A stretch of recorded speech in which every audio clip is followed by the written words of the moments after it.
최근에 가상화폐 시장 보면 정말 정신이 하나도 없잖아요. 이 가치라는 게 뭔가 이런 생각 참 많이 하게 되는데 근데 이렇게 우리가 믿었던 어떤 자산 가치가 순식간에 사라지는 일이 오늘날만의 얘기는 아니더라고요. 혹시 들어보셨어요?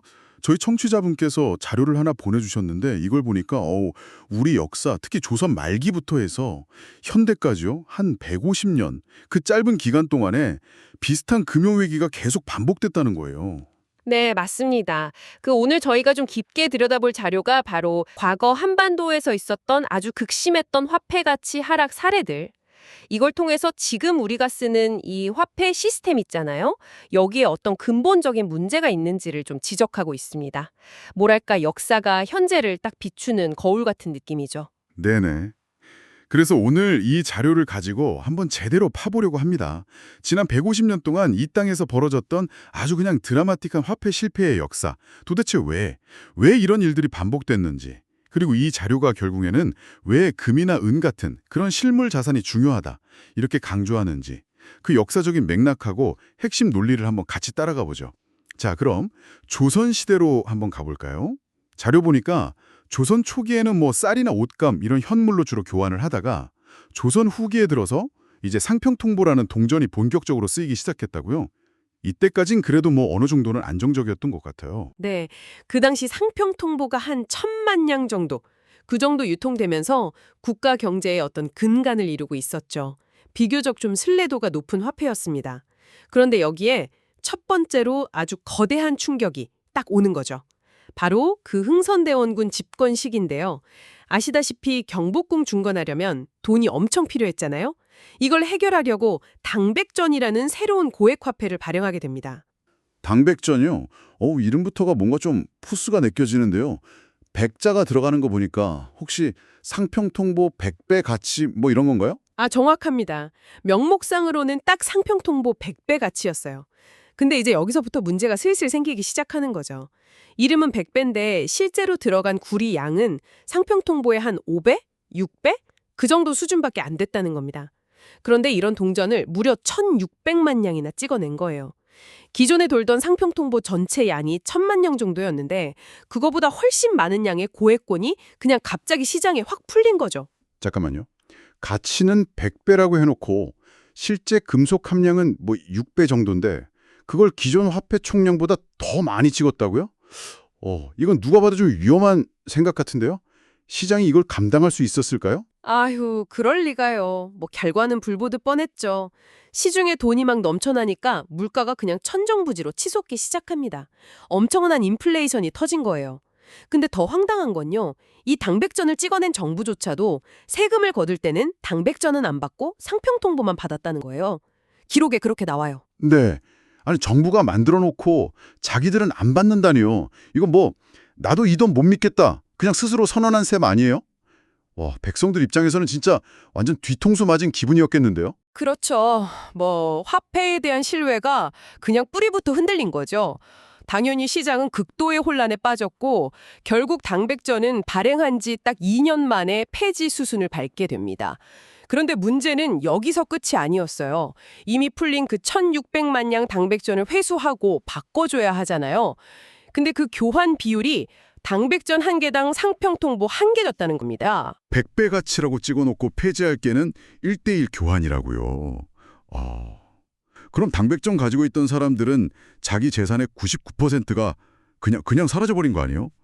이건 뭐 거의 약탈 수준인데요? 네, 실질적으로는 그런 결과가 된 거죠.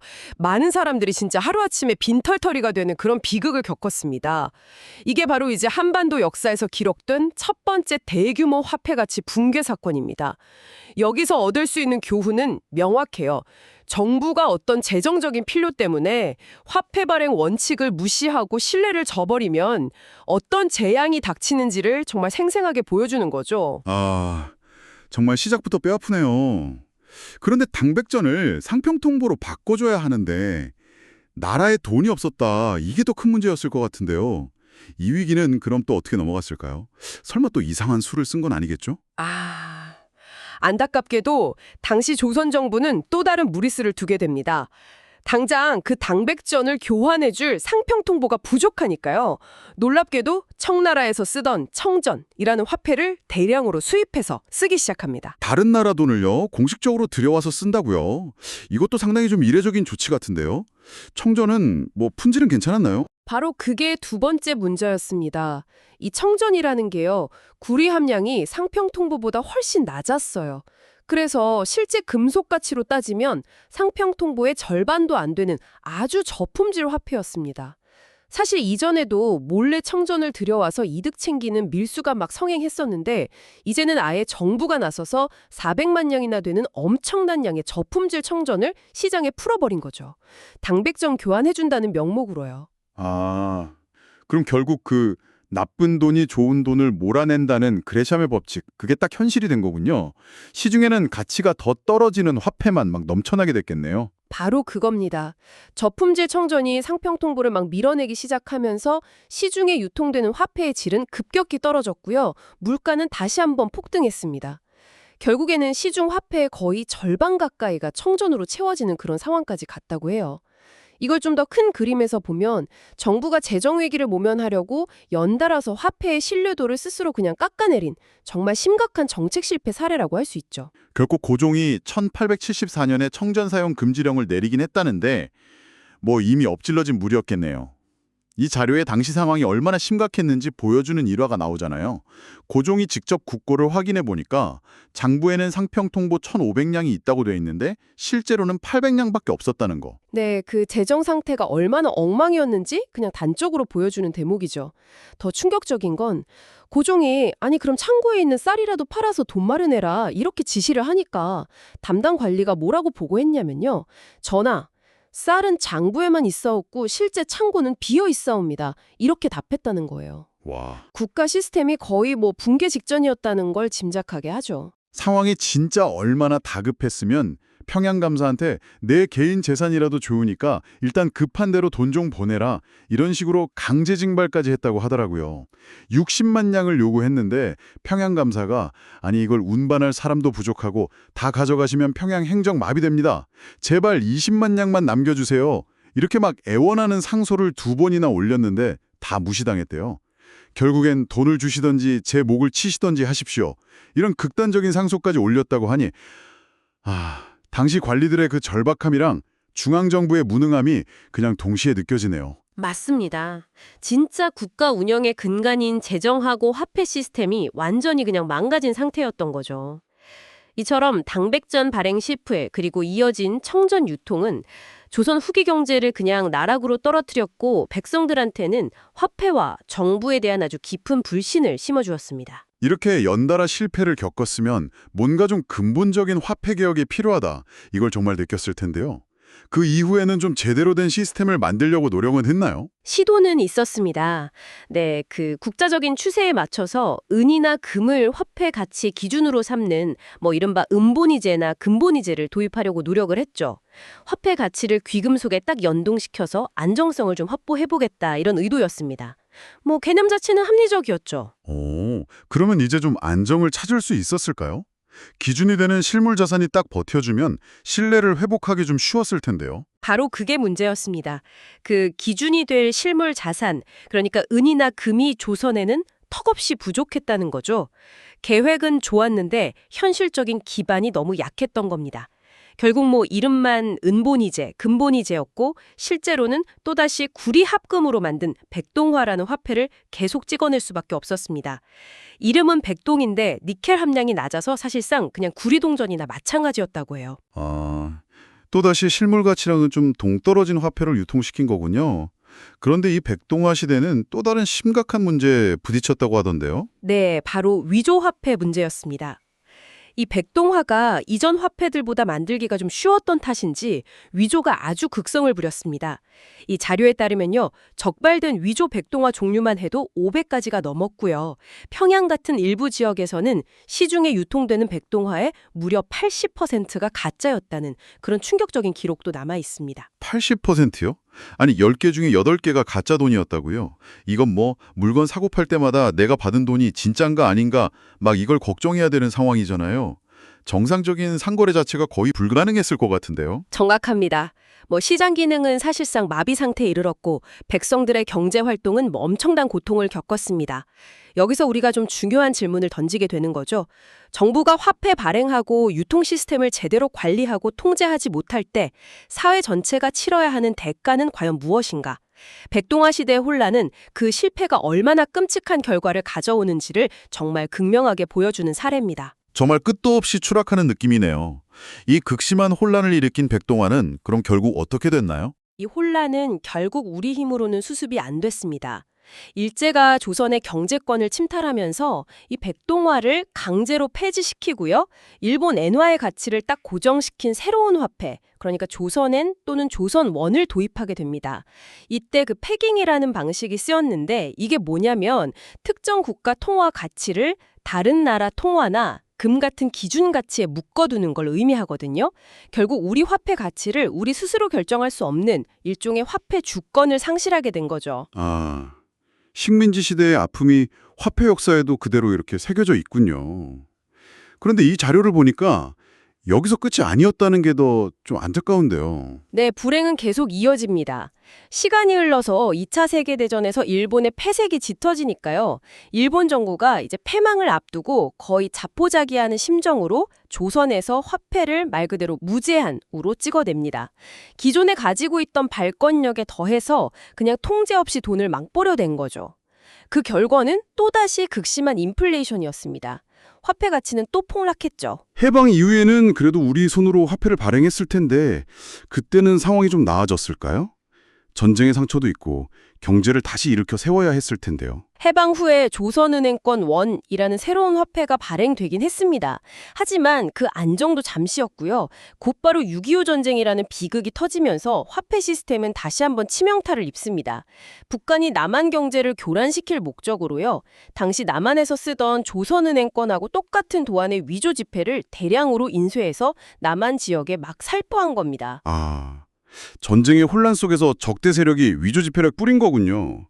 이건 단순히 위조 문제를 넘어서는 경제 공격이었네요.